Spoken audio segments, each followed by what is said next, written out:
Tadi visinya jelas ya, bahwa kita ingin reuni bersama keluarga besar kita di surga. Yang kedua, dimulai dengan doa. Kita mintakan untuk keturunan kita perlindungan dari gangguan setan dan lainnya, termasuk terhindar dari ancaman neraka. Itu yang kedua. Yang ketiga, perlu secara khusus mensyukuri nikmat Allah. Misal saya tidak tahu Pak Umar Ibrahim almarhum sudah menunaikan ibadah haji dulu, sambung. Ya. Kalau ayah saya berangkat belum, karena memang tinggalnya jauh dan kondisi finansial. Tapi bentuk ketika kemudian kita jenengan semua berkesempatan untuk ibadah umroh atau kemudian berkesempatan ibadah haji, perlu kemudian kita mengingat peristiwa jangan-jangan hajinya kita ini karena doa almarhum bapak.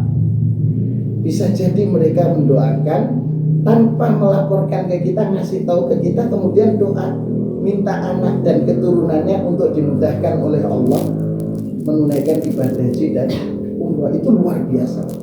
Ketika kemudian kita hadirkan perasaan itu, maka yang ada adalah syukur dan syukur kepada Allah. Makanya kita bisa melihat ketika Nabiullah Sulaiman alaihissalam yang Allah abadikan dalam surat An-Naml itu, kan Nabiullah Sulaiman dan Nabiullah Dawud alaihissalam. Sulaiman alaihissalam ketika kemudian mendapatkan anugerah menjadi penguasa ya, menggantikan Nabiullah Dawud alaihissalam, kan dia mengatakan Rabbi auzi'ni an ashkura ni'mataka allati an'amta alayya wa ala walidayya. Coba, itu Sulaiman alaihissalam mengajari kita untuk mensyukuri, berterima kasih kepada orang yang mendahului kita. Begitu kan? Rabbi auzi'ni an ashkura ni'mataka allati an'amta alayya wa ala walidayya wa an a'mala salihan tardah. Jadi subhanallah, itu akan muncul hadir syukur. Kalau sudah syukur, maka kita tidak akan punya di dalam hati kita ghil, kedengkian, iri, hasad kepada siapapun. Kenapa? Ini semua merupakan anugerah dari Allah Subhanahu wa taala. Dan bisa jadi kita saat ini jenengan semua seperti ini, itu juga menjadi bagian dari yang diharapkan oleh almarhum saat itu. Mungkin beliau mengalami masa-masa tapi tetap mendoakan yang terbaik untuk kita. Ini luar biasa syukur. Dan kenapa kita harus selalu mensyukuri nikmat Allah ini? Ya untuk menjaga. Sudah banyak, saya jelek-jelek ini konsultan, komponen yang kesulitan. Ya, jadi banyak kasus yang alhamdulillah selesai di Probolinggo. Jadi ada keluarga, ayah, seorang ayah kemudian nikah, dianugerahi oleh Allah 4 keturunan. Tapi ayah ini seorang yang masya Allah usahanya sampai punya lahan tambak udang. Tambak udangnya itu 8 hektar. Gitu. Belum lagi lahan pertanian yang lainnya. Kemudian rumah, dan masing-masing anak itu sudah disiapkan rumahnya sebelum beliau wafat. Begitu. Nah, qadarullah si ibu meninggal, gitu kan? Akhirnya si bapak ini menikah, begitu. Nah, ketika menikah, ternyata istri yang dinikahi itu bawa putra. Beliau sudah mengantisipasi karena bab harta itu. Mengantisipasi sebelum beliau wafat, anak bawaan istri, berarti kan anak tirinya atau anak kualon kalau bahasa Jawanya, itu sudah dikasih rumah. Kemudian untuk ibunya dibangunkan rumah sendiri, yang waktu itu tahun 96 harganya udah 300 juta. Jadi kan sudah dolar masih 2.500 gitu. Itu kan sudah mewah rumah itu. Dan betul-betul mewah, memang mepet sawah juga. Tapi kemudian setelah beliau wafat, si bapak ini wafat, pada ini sudah dikasih, ini sudah jatahmu, lahan pertanian kamu sekian, lahan untuk udangnya sekian, sudah, yang lain ini untuk dari istri yang keempat dibagi. Ternyata si ibu dan anak itu melapor ke pengadilan negeri. Jadi bukan pengadilan agama, Pak, tapi pengadilan negeri untuk mengurus tentang warisan. Tapi alhamdulillah akhirnya karena saya diminta, kemudian saya minta hadir dan menyampaikan, selesai. Begitu. Alhamdulillah selesai. Tapi ini maksud saya bahwa kenapa kita perlu menjaga syukur dan kemudian mengingat perjuangan mereka semua berdua untuk kemudian mengantisipasi, karena kalau sudah bab dunia biasanya kalau tidak terbekali dengan ilmu, itu yang terjadi adalah perselisihan dan perselisihan, bisa putus keluarga gara-gara warisan. Umar bin Abdul Aziz kan menjabat dalam waktu singkat, gitu. Hanya 2 tahun beberapa bulan, karena beliau menjabat tahun 99 Hijriah sampai 101 Hijriah. Tapi menjelang wafat, Umar bin Abdul Aziz itu diprotes oleh para anggota syuronya. Kenapa engkau tidak mewasiatkan kepada anakmu? Anaknya Umar bin Abdul Aziz alhamdulillah yang laki-laki 12. Begitu. Laki-lakinya 12. Yang perempuan berapa Ustaz? Agak banyak. Gitu kan. Yang menarik, setiap satu anak oleh Umar bin Abdul Aziz itu dibekali dengan 1 dinar. 1 dinar itu saat ini setara 4,25 gram emas. Ya kurang lebih 10 juta lah. Gitu. Karena itu diprotes. Sebagian, kenapa engkau tidak memberi mereka? Kata Umar bin Abdul Aziz begini jawabannya. Kalau kemudian mereka, anak-anakku ini menjadi anak yang soleh dan salihat, begitu, apa jawabannya? Wallahu yatawallas salihin. Maka Allah menjamin keberlangsungan hidup anak-anakku yang saleh. Dijamin oleh Allah, karena yang memberikan rezeki adalah Allah. Terus kata beliau, wa in kanu ghaira dzalik, kalau mereka itu tidak menjadi orang yang saleh, fala akuna aunan lil mujrimin, maka Allah tidak menjadikan aku menjadi penolong orang-orang yang tidak baik membuat kerusakan di muka bumi. Jadi dibekali. Berbeda dengan Abdul Malik. Abdul Malik memberikan kepada masing-masing anak, kalau dihitung dengan nilai rupiah saat ini, untuk masing-masing anak itu 1 miliar nilainya. Tapi justru ketika Umar bin Abdul Aziz sudah wafat, anak-anak Umar ini tumbuh menjadi seorang pengusaha yang saleh. Justru anak-anak Abdul Malik itu minta bantuan kepada keluarga, padahal mereka dikasih modal jauh lebih besar dari anak-anak Umar bin Abdul Aziz. Kenapa? Bekal ilmu. Membekali ilmu, termasuk ilmu tentang agama ini. Karena kalau masa depan itu sudah, anak-anak kita semua dijamin oleh Allah. Tinggal kita mau bergerak atau tidak untuk mencari nafkah. Bergerak menggunakan ilmu kita. Itu yang ketiga, membekali dengan ilmu. Yang keempat, ini untuk kita para ayah dan para bunda. Ada hal yang menarik saya dari pelajaran kehidupan sahabat Abdullah bin Mas'ud. radhiyallahu anhu. Abdullah bin Mas'ud ini ketika menikah, pendapatan atau istrinya lebih kaya dari Abdullah bin Mas'ud. Kalau saya boleh mengilustrasikan, Abdullah bin Mas'ud ini tipe P7 Pak. Laki-laki pergi pagi pulang petang, kepala pusing, penghasilan pas-pasan. Itu tipenya Abdullah bin Mas'ud. Minim secara finansial. Suatu saat istrinya datang kepada Rasul, wahai Rasul, engkau tahu Abdullah bin Mas'ud ternyata pendapatannya tidak mencukupi penghasilannya untuk kebutuhan keluarga. Boleh tidak saya menginfakkan, membantu dia? Kata Rasulullah SAW, jawabannya, hadza ihsanuki ilaih. Itu perbuatan ihsan istri kepadamu, wahai Abdullah bin Mas'ud. Nah, Abdullah bin Mas'ud radhiyallahu anhu karena ingin cita-cita anaknya itu menjadi anak yang saleh dan salihah, yang dilakukan oleh Abdullah bin Mas'ud adalah mendoakan. Kapan doa itu dipanjatkan? Nah, Abdullah bin Mas'ud itu berdoa selepas sholat malam, dan doa itu dibisikkan ke masing-masing anak. Jadi tidak kita berdoa gini, betul.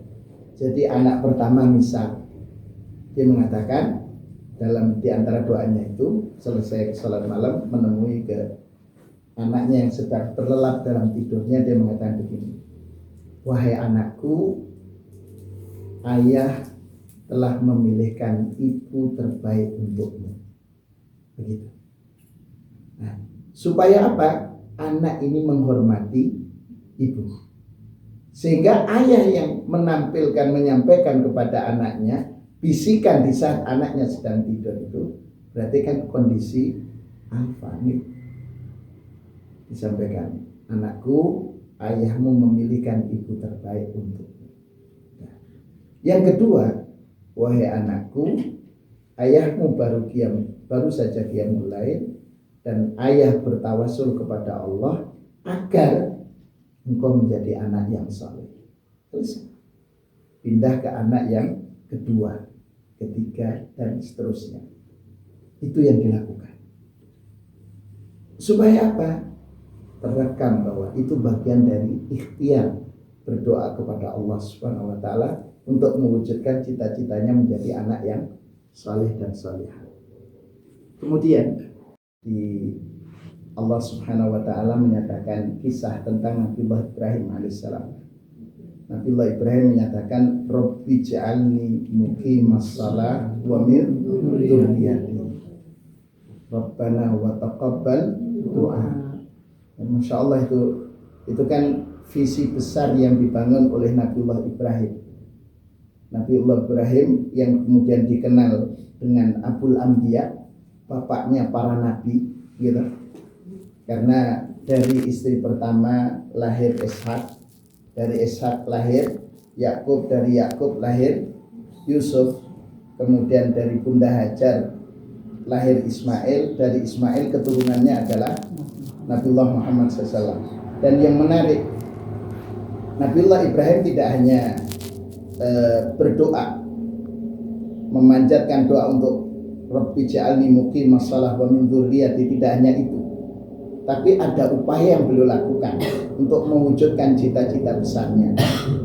Cita-cita besarnya adalah dengan salah satu putranya Ismail alaihissalam, kan Rabbi inni askantu min dzurriyyati biwadin ghairi dzi zar'in inda baitikal muharram.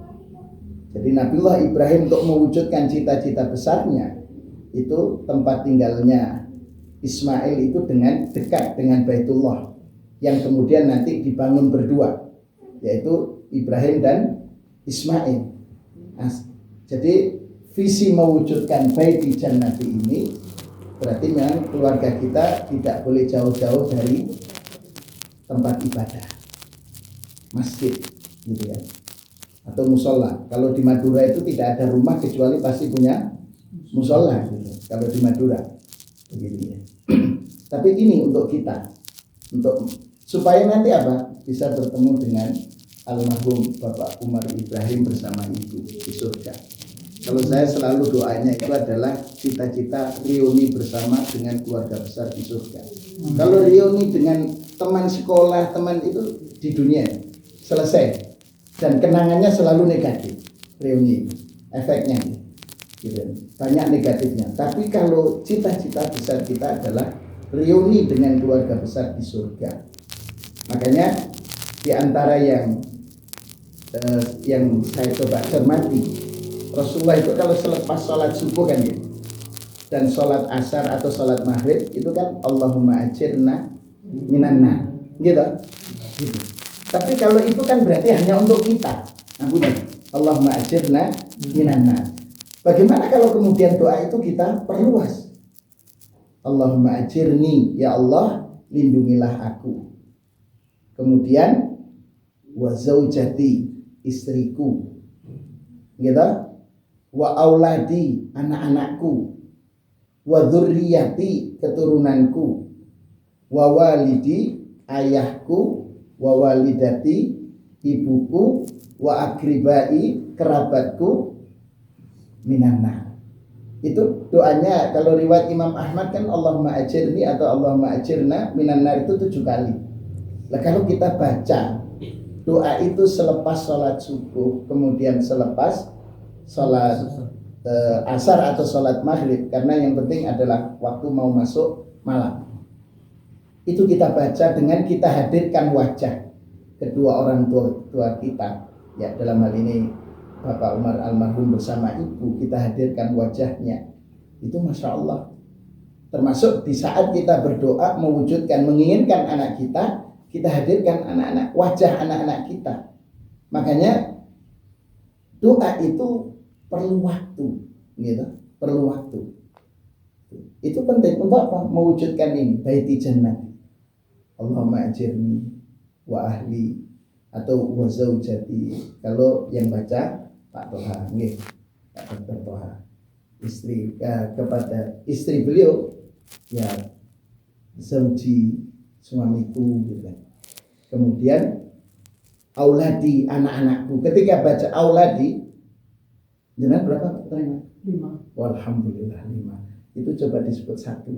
Lihat ketika auladi atau disebut satu persatu anak. Yang pertama hadirkan wajahnya, anak kedua, anak ketiga, anak keempat, anak kelima. Itu perlu kita supaya apa? Hadir antara lisan dengan hati kita nyambung. Anak kita nanti ada strumnya itu. Karena Rasulullah mengatakan nikmatani maqbunun fihi ma katsiru minan nas. 2 nikmat yang mayoritas manusia itu abai, lupa dan lalai, yaitu adalah as-sihhatu wal faragh, yaitu kesehatan dan waktu luang. Padahal seluruh nikmat ini pun juga nanti akan kita bertanggungjawabkan di hadapan Allah.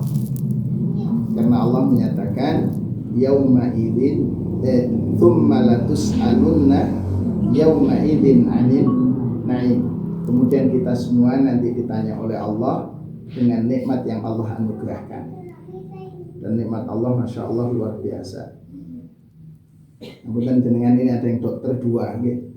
Atau ada yang baik? Calon dokter. Masya Allah.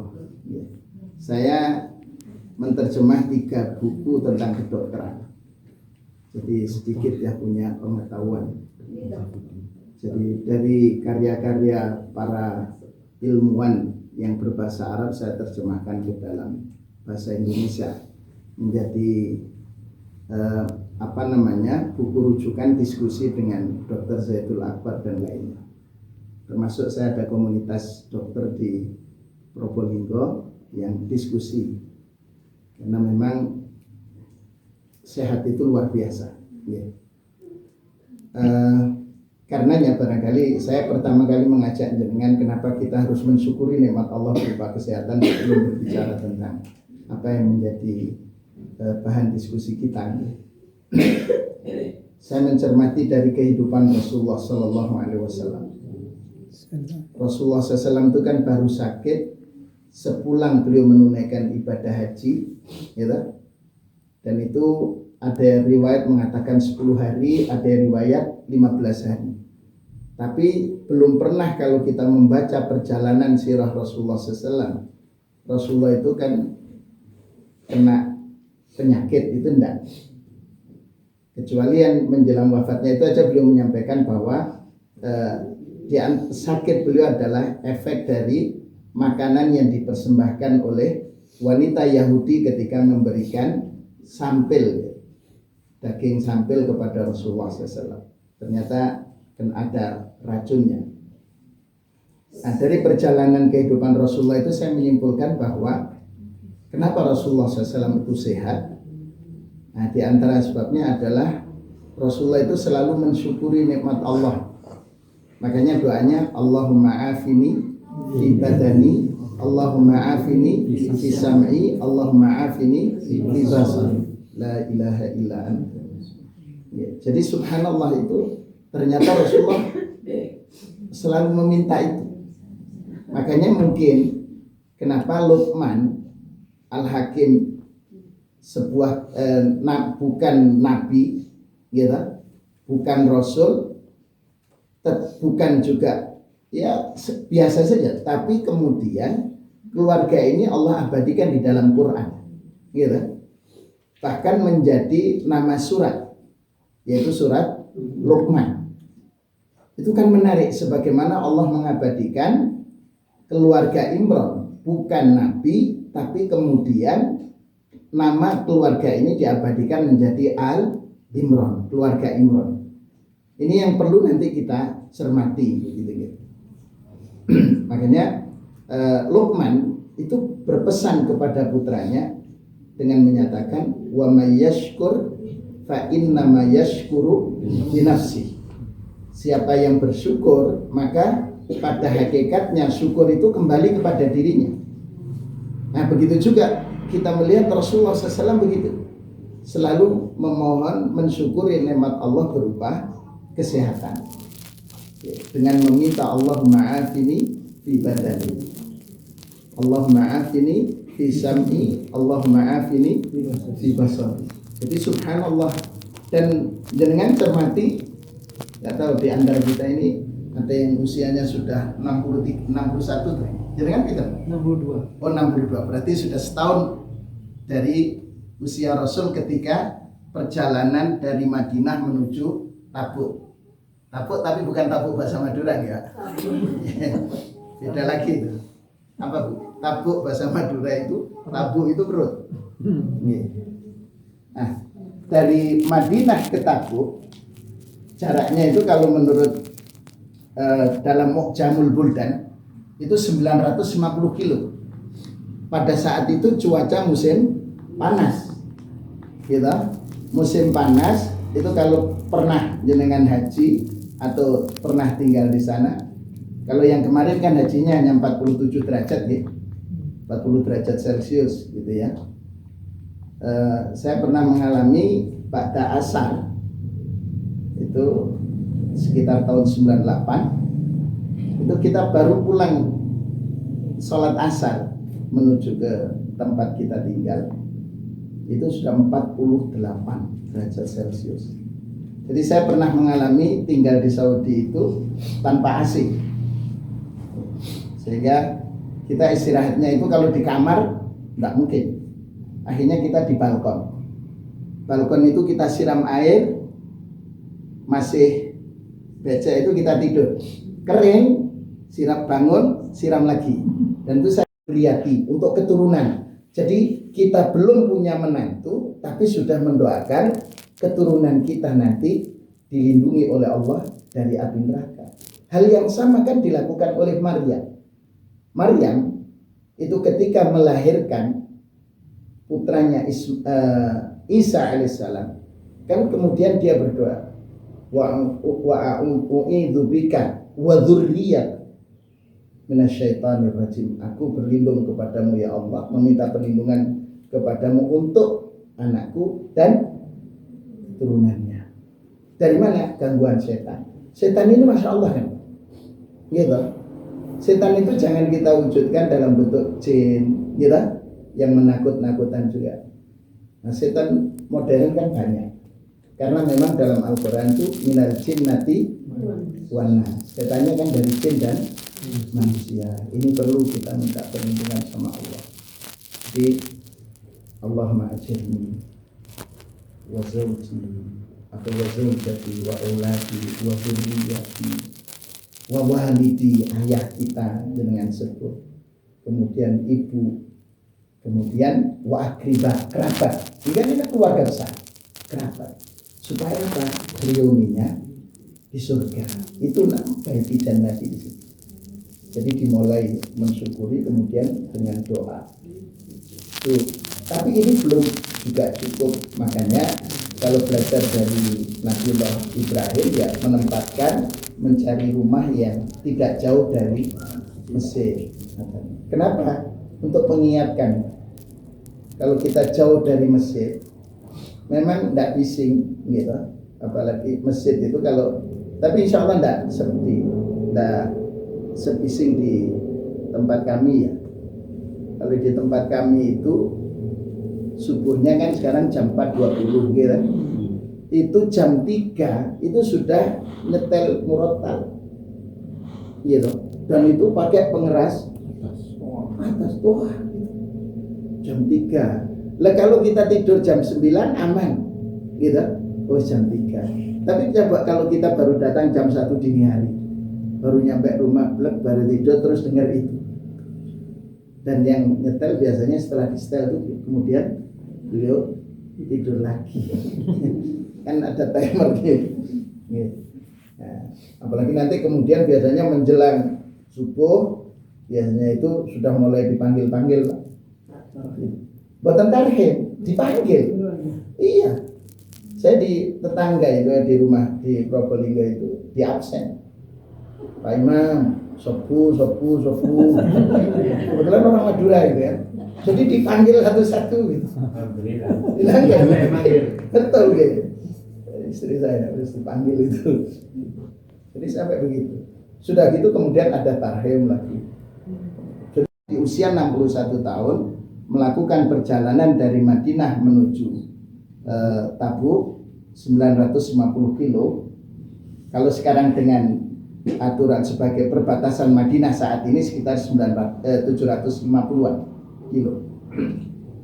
Nah, Rasulullah SAW dalam perjalanan itu satu onta untuk 10 orang.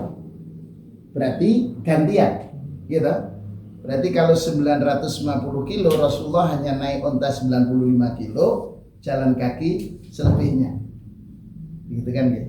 Tapi tidak pernah teriwayatkan Rasulullah SAW itu berangkat ke sana sangu antangin JRG. Kan betul? Tidak pernah mengalami masuk angin begitu. Di usia 61 tahun dan terlibat dalam peperangan yang membutuhkan waktu perjalanan 19 hari dengan onta saat itu. Nah, apa resepnya? Resepnya Rasulullah memulai dengan syukur. Makanya nikmat ini Masya Allah, ketika kita mensyukuri anugerah Allah itu luar biasa. Salah satu contoh barangkali yang ketika umpamanya jantung harus pakai ini, ada yang pakai ring ya, itu kan luar biasa ya, begitu. Mungkin Kijang Innova lepas untuk biaya itu ketika kena penyakit itu atau harus menggunakan ring. Nah, Rasulullah SAW Allah jaga, kemudian dalam kondisi prima, kemudian baru sakit menjelang wafatnya, itu diantar sebabnya tadi mensyukuri.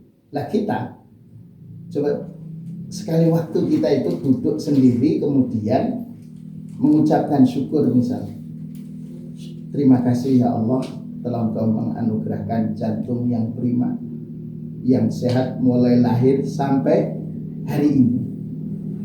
Itu kenapa kita perlu lakukan? Karena Allah mengatakan afal wa fi anfusikum afala tubsirun. Pada diri kalian tidakkah kalian melihat? Jadi nikmat Allah Subhanahu wa taala, apalagi jenengan sekarang berkumpul keluarga besar ya. Masya Allah itu. Jenengan berapa? Almarhum Bapak Umar Ibrahim ini berapa putranya? 7. Oh, lebih banyak jenengan, lebih banyak beliau. Saya 6 bersaudara, tapi 5 laki semua, nomor 1 sampai nomor 5. Baru yang ke-6 tuh perempuan. Bapak pernah ditanya waktu itu, kenapa kok 5 masih terus? Beliau cita-citanya memang punya anak perempuan. Waktu itu sempat ditanya, kalau seandainya tidak punya anak perempuan, ya terus sampai punya. Tapi waktu itu tidak pernah berpikir bagaimana masa depan anak-anak itu, enggak. Karena bapak guru. Jadi kalau ayah saya dari Sukoharjo Solo, ibu Kebumen.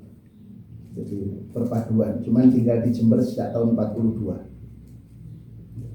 Nah, kita kembali waktu sekarang jenengan ini ketemu, bersyukur kepada Allah, bertemu dengan keluarga besar. Makanya pertemuan ini kita rancang, tapi rancangan kita itu tidak akan bisa terwujud tanpa kehendak Allah. Makanya Allah menyatakan wa ma tasyauna illa ayyasha Allah. Apa yang kalian kehendaki tidak akan terjadi kecuali atas kehendak Allah. Mudah-mudahan ini pertemuan ya berkah insyaallah. Ya kita sedikit pada tema ya. Meluruskan niat menuju baiti jannati Robbi ya. Yang harus, dan ini sekali lagi ini terakhir mungkin yang saya sampaikan, bahwa kita para ayah itu, para orang tua, dan nanti dimintai pertanggungjawaban oleh Allah. Jenengan sudah bekerja maksimal mencari yang memastikan yang diperoleh adalah halal, itu kan sudah maksimal. Maka kemudian yang harus kita lakukan adalah suhbatul aulad, membersamai anak kita.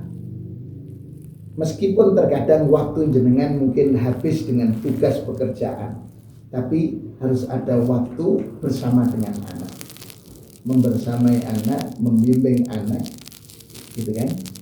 Kalau perlu dialog. Jangan sampai kemudian kemajuan teknologi ini menjadi sebab akhirnya tidak ada kesempatan. Saya ngapunten di Kabupaten, jadi Jawa Timur bagian timur, itu ayah bundanya sibuk dengan aktivitas. Ibunya kerja di PLTU Python. Iya. Ayahnya kerja di Surabaya di sebuah perusahaan. Jadi kalau di PLTU kan jam 5:30 itu sudah dijemput kendaraan oleh PLTU. Jadi 5:30 istrinya sudah standby di pinggir jalan. Kemudian suaminya batas subuh berangkat. Nanti pulang malam tetap pulang gitu melihat. Sehingga yang di rumah anak-anaknya yang masih belia itu dibersamai oleh siapa? Pembantu. Gitu. Pembantu itu ketika bekerja di rumah kita ya tidak 100% dengan hati kan? Karena yang diinginkan adalah pendapatan. Begitu. Gitu. Itu yang terjadi. Supaya anak ini tidak banyak bermasalah gitu. Yang putri di ruangannya disiapkan. Jadi rumahnya itu masya Allah, menurut saya sudah mewah. Jadi ada ruangan khusus untuk karaokean. Kamar putrinya dikasih televisi, kamar anak laki juga dikasih televisi, pembantu juga ada televisi.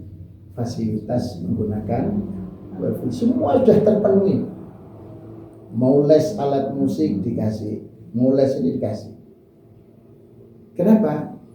Karena ketika saya tanya kedua suami ayah dan bunda ini, saya ingin membahagiakan mereka. Jangan sampai seperti kami dulu masa-masa mudanya. Begitu. Tapi jenengan tahu bahwa putrinya kelas 1 SMP sudah hamil di luar nikah. Kelas 1. Dan itu datang ke rumah ayah dan bundanya dengan putrinya konsultasi. Karena baru baru selesai itu ketahuan di kelas.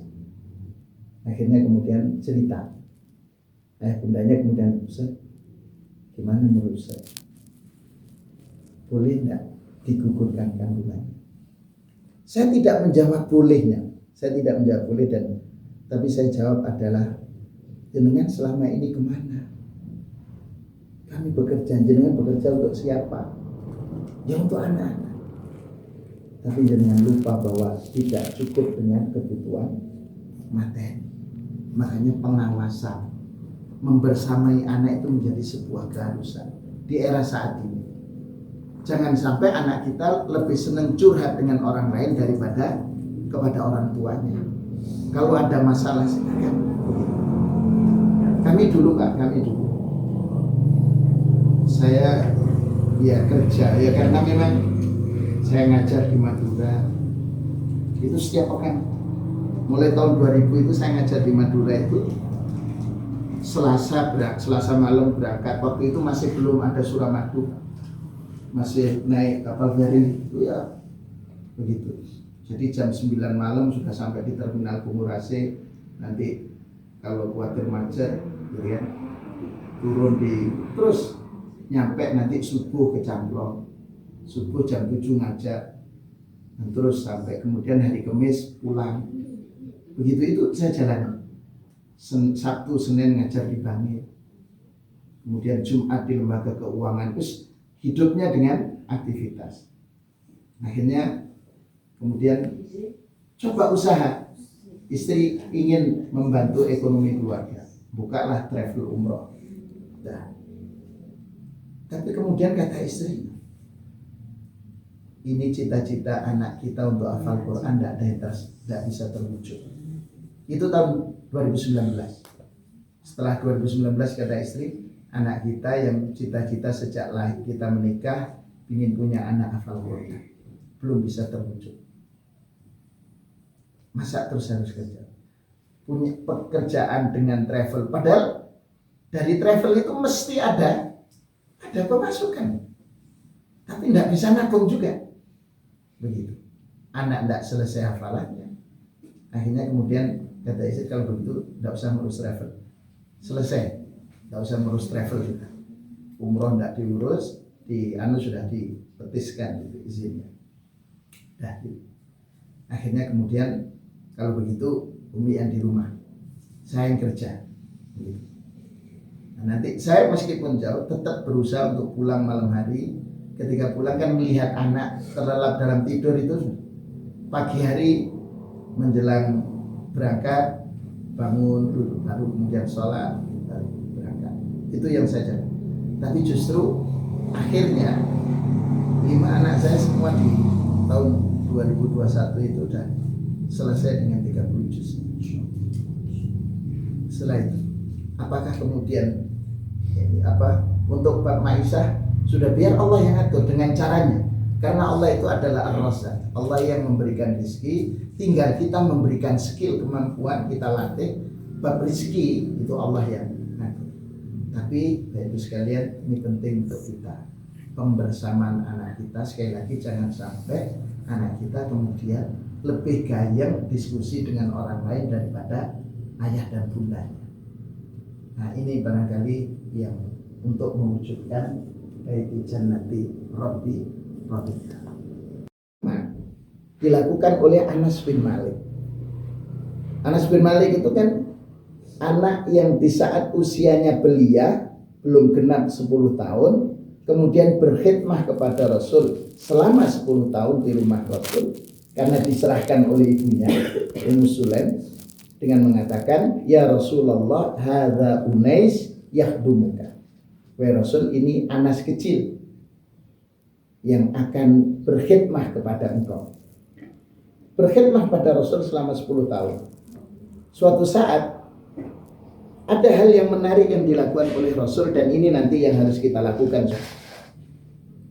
Ketika kemudian Anas bin Malik melihat aktivitas Rasul setiap malam itu bangun, maka yang dilakukan oleh Anas bin Malik adalah menyiapkan air sebagai sarana berwudu Rasul Shallallahu Alaihi Wasallam. Dan ketika kemudian selesai, Rasulullah bertanya kepada istri beliau, Maimunah radhiyallahu anha, siapa yang menyiapkan air untuk berwudu ini? Dijawab, gulamuka Anas, yaitu Anas bin Malik. Rasulullah SAW langsung memberikan apresiasi dengan apa yang dilakukan oleh Anas bin Malik. Apa apresiasi Rasul? Allahumma tawil umrahu, ya Allah panjangkan umur Anas bin Malik. Kemudian wa aktsir amwalahu, perbanyaklah hartanya. Wa aktsir auladahu, perbanyaklah anaknya. Itu permintaan Rasulullah untuk Anas. Jadi panjang umur, harta banyak, anak banyak. Anaknya Anas bin Malik kan menurut Ibnul Jauzi dalam Sifatus Sofa itu 100. 100. Yang laki 82, 18 perempuan. Saya bayangkan itu kamu masak gimana? Masak sarapan pagi. Tetangga saya anaknya 17 itu, Pak. Itu kalau pagi sarapan itu seperti bikin sayur itu kayak tempatnya bikin jual bakso itu. Itu setiap pagi masak segitu, nanti siang begitu. Siang begitu. Anaknya 17. Tapi kalau pendidikan tidak tamat SD, tapi pinter orang beliau. Jual rongsokan. Itu luar biasa. Lah, Anas bin Malik dengan jumlah anak yang banyak itu menyempatkan untuk mewujudkan cita-cita agar anaknya menjadi anak yang saleh. Itu ketika mau menghatamkan Quran, tinggal beberapa surat begitu, seluruh anak dan istrinya dikumpulkan. Kemudian Anas bin Malik berdoa, anak dan istrinya disuruh mengaminkan. Nah, maksud saya mewujudkan baiti jannati ini, ayah harus dan ayah dan bunda menjaga, meminta kepada Allah, mendoakan secara khusus untuk anak-anaknya dan keturunannya. Itu yang dilakukan oleh mereka. Gitu. Kenapa kemudian mereka tidak fokus dengan dunia? Artinya tidak diberikan, itu dunia itu pasti, artinya bisa dipelajari, tapi bekal ini penting. Nah, termasuk tadi ayah dan bunda mudah memberikan apresiasi terhadap kebaikan-kebaikan yang dilakukan oleh anak, sebagaimana Rasulullah SAW memberikan apresiasi. Yang ini terkadang lupa dilakukan oleh para ayah dan bunda. Begitu. Terakhir Pak, ya tidak lama-lama nanti diskusi silakan. Nanti berikutnya diskusi saja. Terakhir yang ingin saya sampaikan pada Bapak Ibu sekalian.